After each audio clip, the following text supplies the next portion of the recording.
आज हम सुनाने जा रहे हैं रास्ते का भूत की कहानी। चलिए शुरू करते हैं। रवि नाम का एक लड़का दिल्ली की किसी फैक्ट्री में सफाई का काम किया करता था। उसके घर से फैक्ट्री करीब 5 किलोमीटर दूर थी। वो हमेशा अपनी साइकिल से ही फैक्ट्री जाता था। रोज की ही तरह आज भी वो घर से फैक्ट्री के लिए निकला।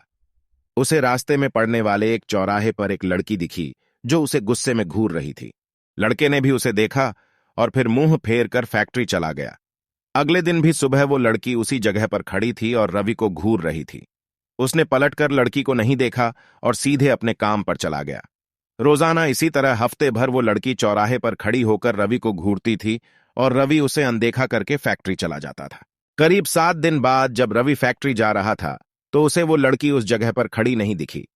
रवि के मन में हुआ कि आखिर क्या हुआ होगा कि वो लड़की वहां नहीं है। रवि ने सोचा कि उस लड़की से कुछ बात करने में भी डर लगता था क्योंकि वो बुरी तरह से घूरती थी।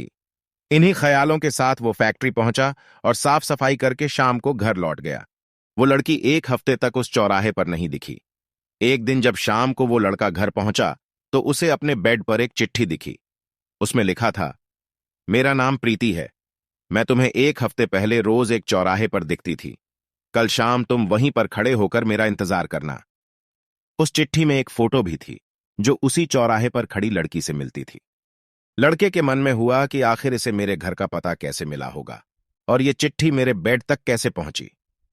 इसी सोच के साथ वो सो गया। अगले दिन उठकर जब काम में जाने लगा तो उसे चिट्ठी वाली बात याद आ गई।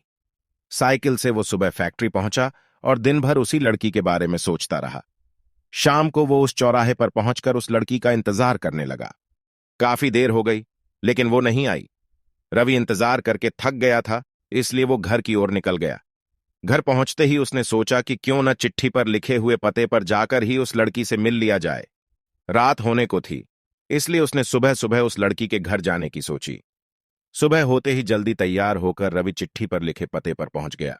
वहां जाकर जब उसने घर की घंटी बजाई तो एक आदमी बाहर आया। उससे रवि ने कहा कि मुझे प्रीति से मिलना है। यह सुनते ही वह व्यक्ति चौंक गया। जवाब में उसने पूछा, क्या प्रीति से मिलना है? उसे मरे हुए तो 2 महीने हो गए हैं। अब तुम्हें उससे क्या काम याद आ गया? ये सुनते ही रवि के होश उड़ गए। डर के मारे शरीर कांपने लगा। किसी तरह खुद को संभालकर रवि घर पहुंचा और चिट्ठी को जला दिया। उसके मन में कई तरह के सवाल उठने लगे। उसने सोचा कि वो लड़की जो मुझे रोज दिखती थी वो भूत थी। मुझे एक भूत ने चिट्ठी भेजी थी। यही सोचकर वो घर में दुबक कर बैठ गया। उस दिन से रवि न तो रास्ते में किसी को देखता था और न ही किसी अनजान इंसान के बारे में सोचता था। कहानी से सीख, किसी अनजान इंसान के बारे में सोचना नहीं चाहिए और बिना किसी व्यक्ति की सही जानकारी के उसके घर तो बिल्कुल नहीं जाना चाहिए।